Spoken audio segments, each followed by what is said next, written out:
Olá a todos, estamos aqui novamente para dar continuidade aos nossos estudos sobre mediação.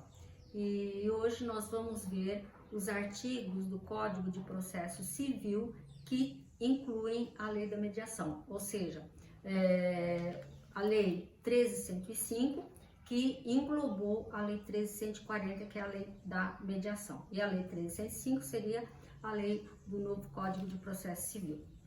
Então, nós temos que, iniciando pelo artigo 3º, diz que ele determina que não se excluirá do judiciário ameaça de lesão de direito, tá? Ameaça ou lesão de direito, nada poderá ser excluído da apreciação do Poder Judiciário.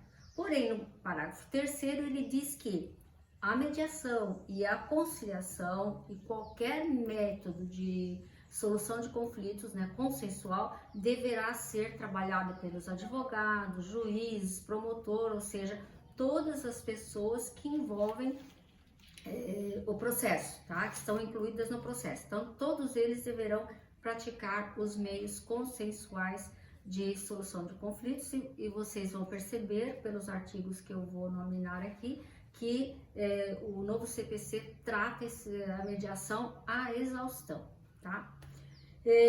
No capítulo 3º, a partir do artigo 149, ele fala dos auxiliares da justiça.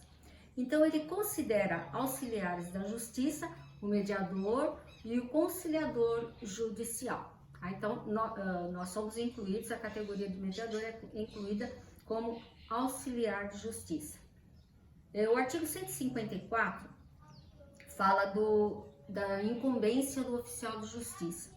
E em seu inciso 6º, ele pede para que o oficial de justiça certifique no mandado eventual proposta de acordo, tá?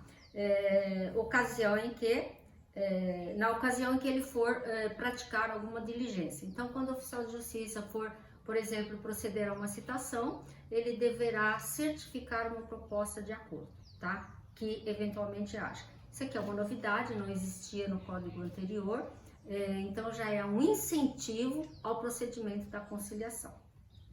Parágrafo 1º diz que, se realmente o requerido fizer alguma proposta de acordo e o oficial de justiça certificá-la no mandado, a parte autora ou a parte credora vai ter 5 dias para se manifestar com relação àquela proposta. Se ele se manifestar e concordar, então aí eles vão reduzir a termo o acordo e o juiz irá homologar.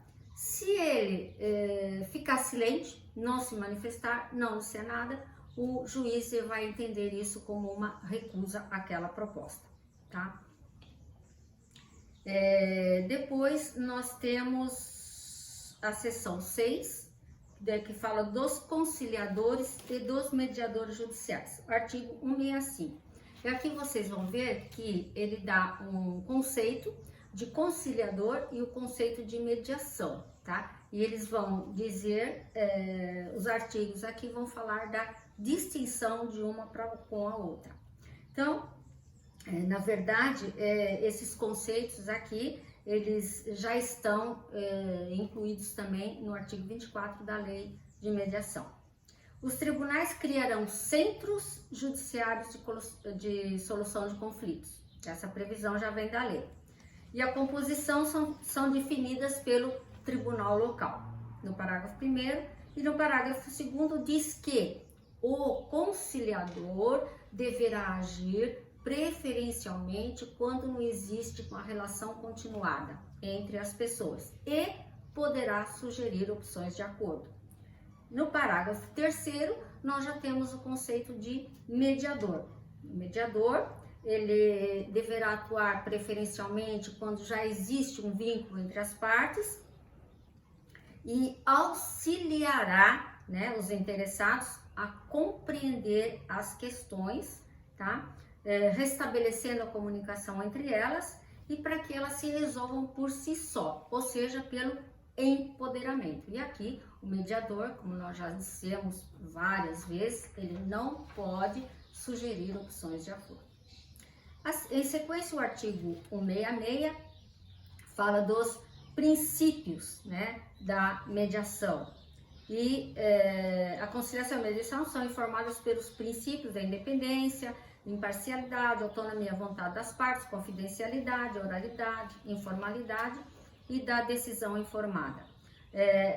A decisão informada, o princípio da decisão informada é aquele princípio que o mediador tem que observar as partes, a consequência das suas decisões, tá? Então, são as consequências das decisões efetivamente tomadas. E ele também, esses princípios estão acobertados no parágrafo 2º da Lei de Mediação.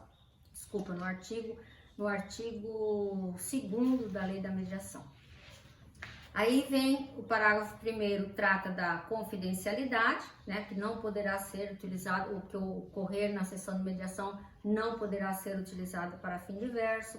O parágrafo 2º fala do sigilo, que nós já falamos bastante sobre isso. Não poderão divulgar ou depor acerca de fatos, né, oriundos de uma sessão de conciliação ou mediação. E o parágrafo 3º, né, do artigo 166 diz que admite-se a aplicação de técnicas negociais.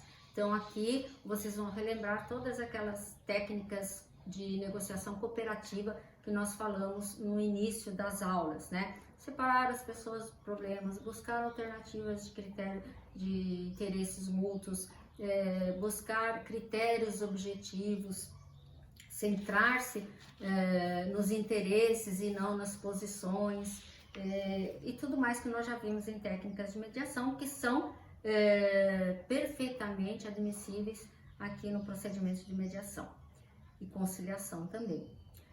O parágrafo 4º fala da livre autonomia dos interessados, né? Então, eles têm uma livre autonomia da vontade, né? Então, eles podem buscar regras e procedimentos que ajudem na resolução do conflito.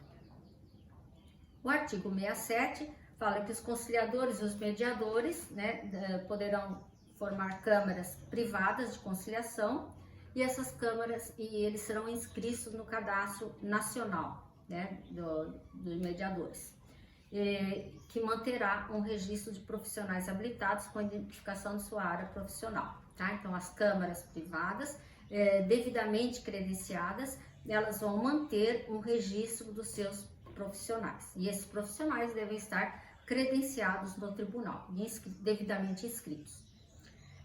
Para isso, né, para que eles estejam devidamente inscritos, aí vem o parágrafo 1º, que nós já vimos também na Lei da Mediação, um dos requisitos, né, para que ele seja mediador judicial, é que ele tem que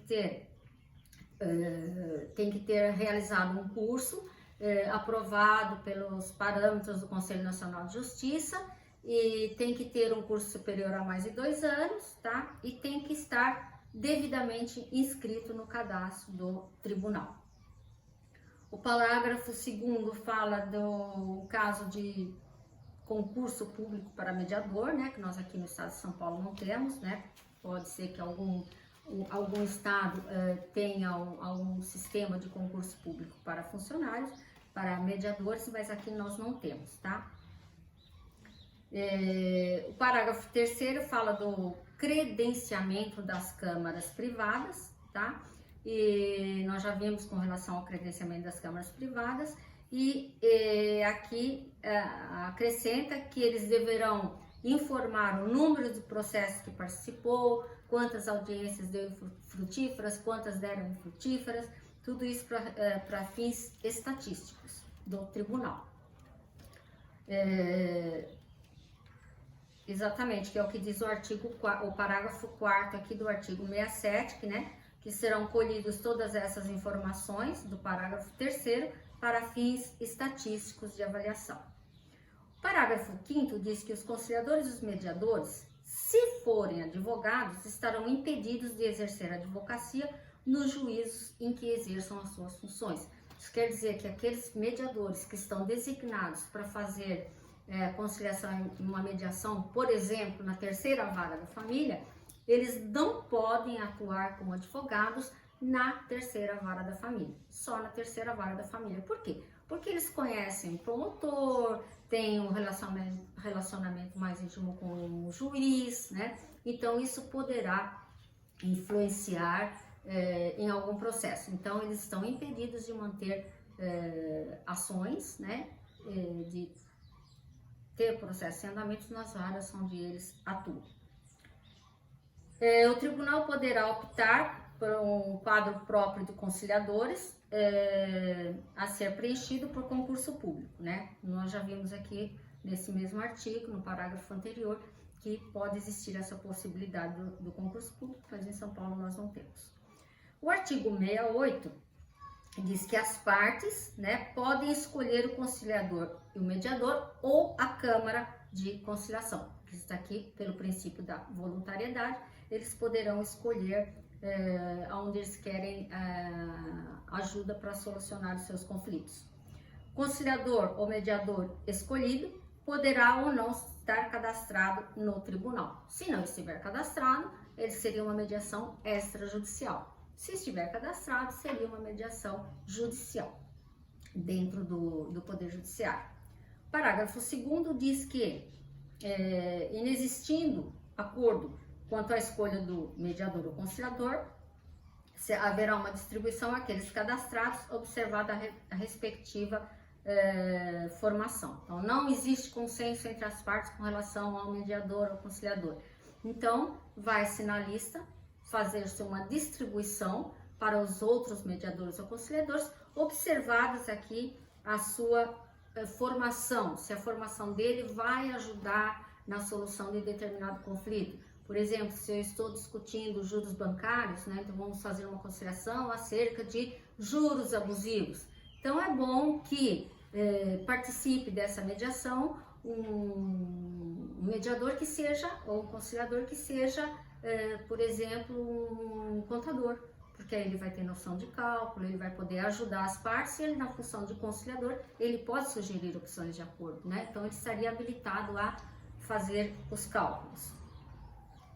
Parágrafo 3º diz que sempre que recomendável, haverá designação de mais de um mediador ou conciliador. Aqui geralmente é para os casos de família, né? Quando são aqueles casos mais complicados, em que seria bom se trabalhar com mediação, com psicólogos, assistentes sociais e tudo mais.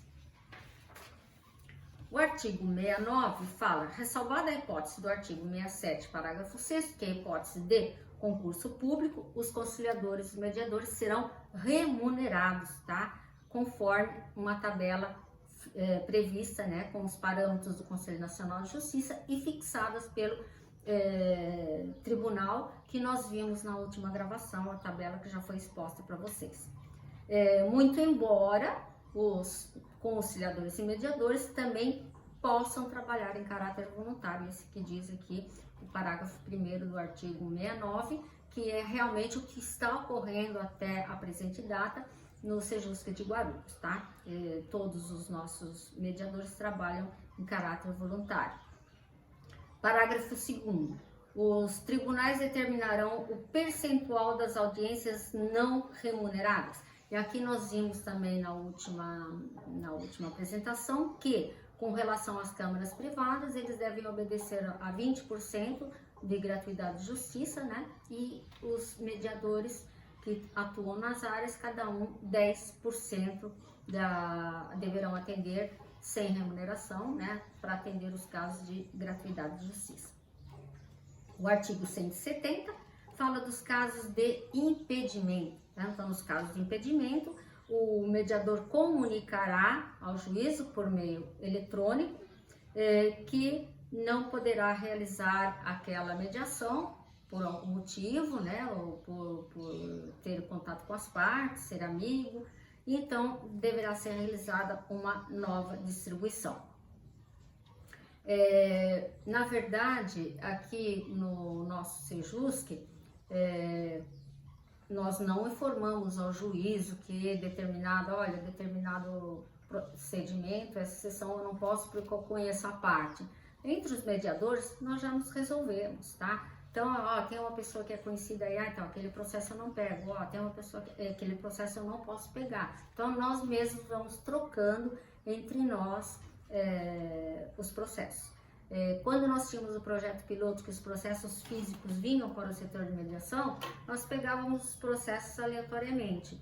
E aí, quando nós víamos que era caso de pessoas conhecidas, então nós também trocávamos os processos com os colegas mediadores que trabalhavam em conjunto, tá? Então, não tinha aquela necessidade de comunicação ao juiz para que houvesse nova distribuição, tá? O nosso métier era bem mais prático.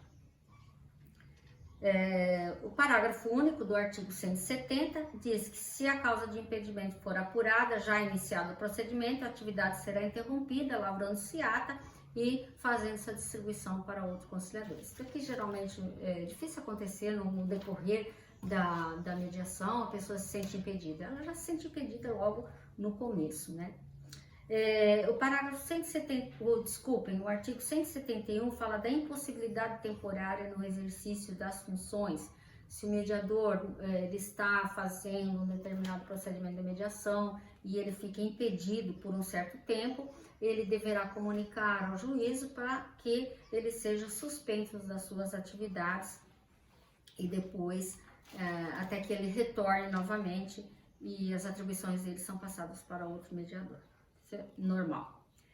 O artigo 172 diz que o conciliador e o mediador ficam impedidos pelo prazo de 1 ano, né, ao contado da última audiência que trabalharam para determinadas partes. Então, se ele é um advogado e ele fez determinado procedimento de mediação para as partes, ele fica impedido pelo prazo de 1 ano para representar as partes judicialmente, ok? O artigo 173 diz que será excluído do cadastro de mediadores aqueles mediadores que não cumpriram os requisitos de inscrição e de curso devidamente autorizado pelo Conselho Nacional de Justiça, e aí o juiz poderá afastá-lo, e aí ele poderá afastá-lo por até 180 dias, por decisão fundamentada, e depois o tribunal vai instaurar o respectivo processo administrativo, tá? Então, aqui é quando o mediador ocorre alguma falha, algum problema durante a audiência, o mediador não foi paciente com as partes, o mediador agiu sem ética, sem postura com as partes, perdeu a paciência, pode gerar um processo administrativo e o mediador ficar afastado, tá? Nós temos aqui um caso no Sejusc de Guarulhos, que nós temos um mediador que está afastado e ele ainda não retornou. Provavelmente o procedimento administrativo no tribunal ainda está correndo. O artigo 174 diz aquela inovação que a lei trouxe, que os estados, a União, o município, o Distrito Federal poderão também resolver os seus conflitos no âmbito administrativo através da solução consensual de conflitos, tá? Para quê?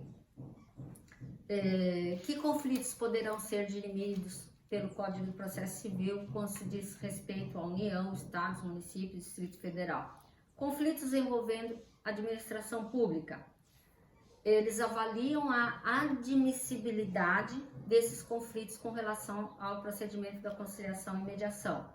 E também podem promover o termo de ajustamento de condutas, que nós vimos na última gravação. O termo de ajustamento de conduta é um título executivo extrajudicial, em que o causador do dano, né, geralmente há um dano coletivo, ele se propõe a sanar esse dano mediante sanções que lhe foram aplicadas. Geralmente, o exemplo que nós podemos dar são os crimes ambientais, de poluição de rios, extinção das matas e tudo mais. Isso nós já vimos na última gravação. O artigo 175 fala que não exclui outras formas de conciliação extrajudiciais vinculadas a órgãos institucionais dependentes, tá? Então, tudo que está dito aqui nessa seção não exclui outras normas de procedimento com relação à conciliação. Tudo por uma conciliação e uma mediação. Os dispositivos dessa seção, que eu disse parágrafo único, aplica-se no que couber as câmaras privadas de conciliação. Então, essas disposições processuais também atingem as câmaras privadas de mediação e conciliação. Em continuidade, tem o capítulo 3º que fala dos prazos, né? Artigo 221, parágrafo único. Suspendem-se os prazos para promover autocomposição dos tribunais durante a apuração dos trabalhos, tá? Então, enquanto o trabalho foi encaminhado para uma sessão de mediação ou uma sessão de conciliação, os trabalhos processuais são suspensos. Com relação à citação já, o artigo 250. Aqui também é uma novidade. O mandado conterá, se for o caso, intimação do citando para comparecer acompanhado de advogado, defensor público à audiência, tá? No dia e hora marcados para comparecimento, tá? Então, assim, aqui fala que esse mandado diz que as partes deverão comparecer com advogados ou defensores públicos. Nós vimos na última gravação que quando se trata de câmaras privadas, se tem um advogado com uma parte com advogado e a outra sem, suspende-se o procedimento para que a outra parte constitua advogado também. Eu falei para vocês na oportunidade que no Sejusc, quando vem uma parte com advogado, que já existe um processo, ela é de uma vara comum e ele já vem com o advogado, porque o advogado peticionou, e a parte comparece ali na sessão de conciliação, está sem advogado, porque o valor que está sendo pleiteado ali não justifica a contratação de um advogado. E se houver acordo naquela sessão, é reduzido a termo, mesmo que ele esteja sem advogado. É claro que ele vai declarar que ele não se sente prejudicado por estar sem advogado, porque ele fala que se ele se sentir em desigualdade de condições com relação à outra parte, aí nós temos que suspender o procedimento. Com relação à petição inicial, é aqui que vem a novidade também. O artigo 319, ele fala dos requisitos da petição inicial, né? Então, o inciso 7º fala da opção do autor pela realização ou não da conciliação e mediação. Então, um dos requisitos da petição inicial agora é que o autor tem que dizer se ele opta pela audiência de conciliação e mediação ou não, tá? Se ele disser que ele não tem interesse pela audiência de conciliação e depois a parte também o disser, nós vamos ver que essa audiência não acontecerá, tá? Então, o autor sempre tem que manifestar a sua vontade com relação à audiência de conciliação na petição inicial. O artigo 334 diz que se a petição inicial preencher os requisitos do artigo 19, então for caso de improcedência, o juiz designará audiência de conciliação com antecedência de 30 dias, devendo ser citado o réu pelo menos 20 dias antes da audiência. É claro que quando uma lei é promulgada e se inicia um procedimento, dá para prever esses prazos, 30 dias, 20 dias, mas depois, à medida que a pauta vai se avolumando, esses prazos ficam meio que impraticáveis, né? Da mesma forma aconteceu com os juizados especiais cíveis, né? Ele dizia que a audiência tem que acontecer em 30 dias e o réu também citado com antecedência mínima de 20 dias.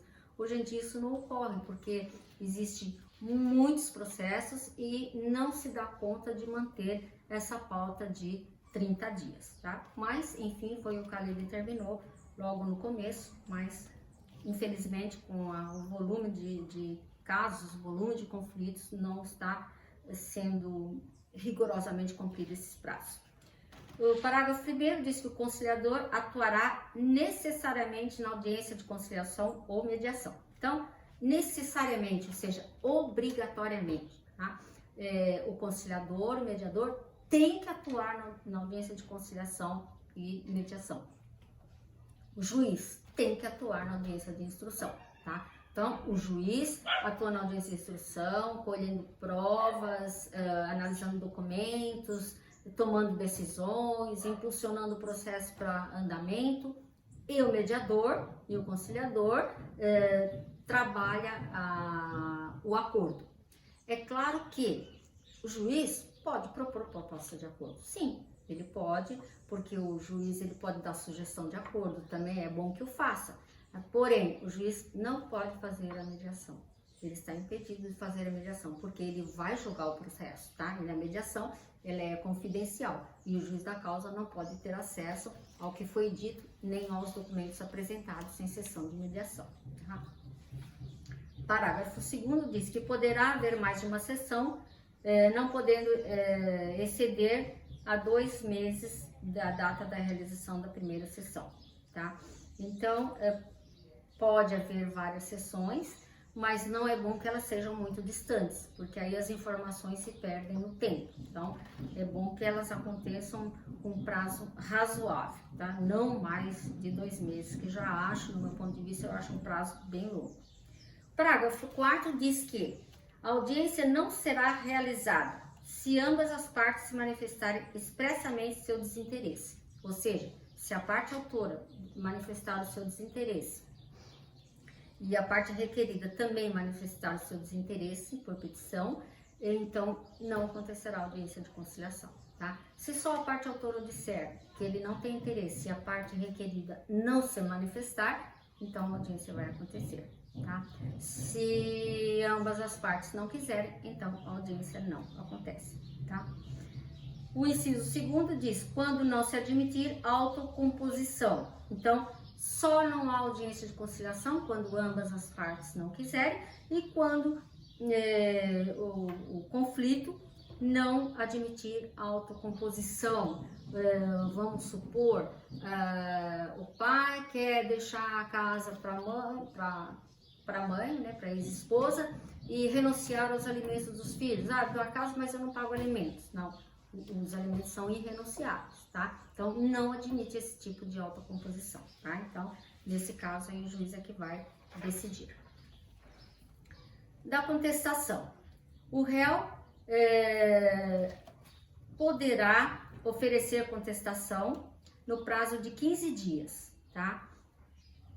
Da audiência de conciliação e mediação. Ou seja, no inciso 1º do artigo 335 diz que, caso não haja acordo numa audiência de conciliação, o réu já está intimado a oferecer a sua contestação e o prazo inicia-se no dia seguinte à audiência de conciliação, o prazo de 15 dias para apresentar a contestação, tá? Ou então, se ele não tiver interesse na audiência de conciliação, ele vai fazer uma petição, informando o juiz que ele não tem interesse.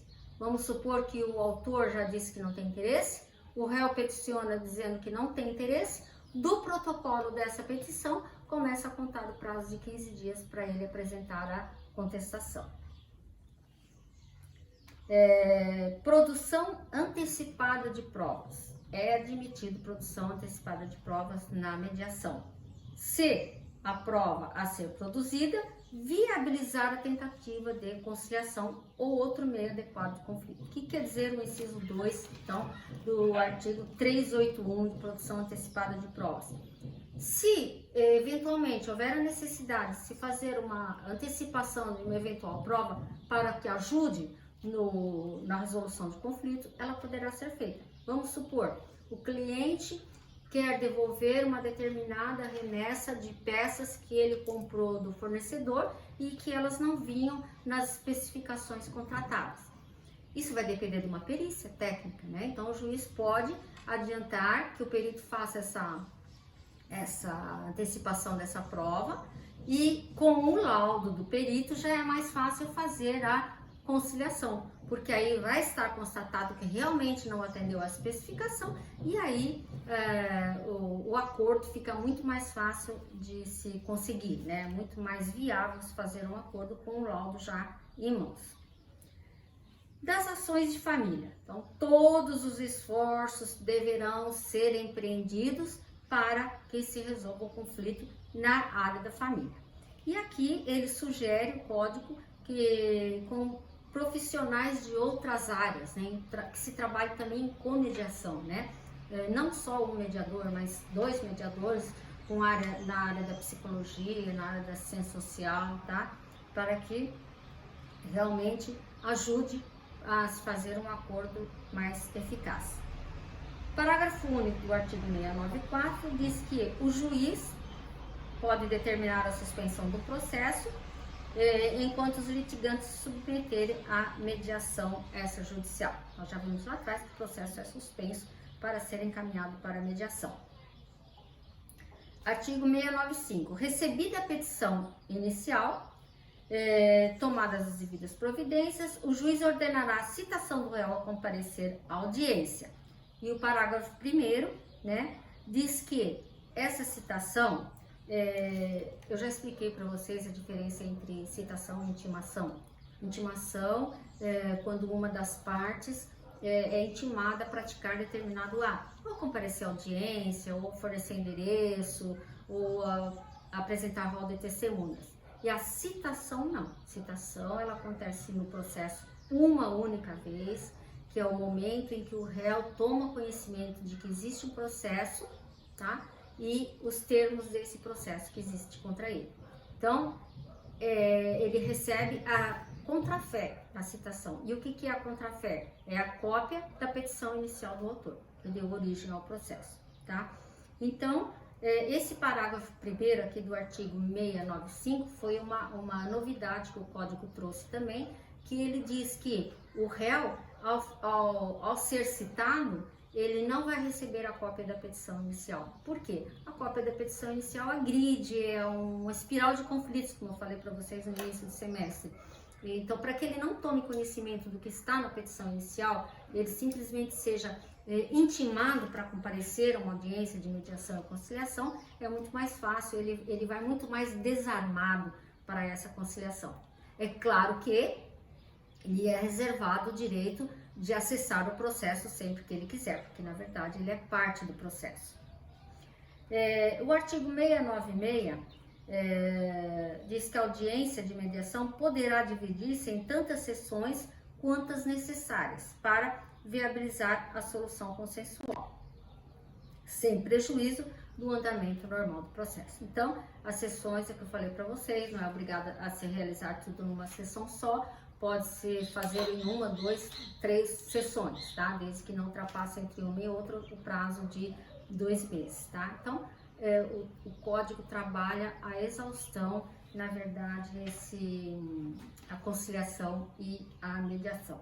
E as partes, se não manifestaram desinteresse pela audiência de conciliação e mediação, elas são obrigadas a comparecer à audiência, sob pena de ser considerado um atentado à dignidade, né, humana. Então, ele tem que tomar cuidado porque ele pode ser punido por isso, tá? O juiz pode puni-lo por conta da sua ausência deliberada, ok?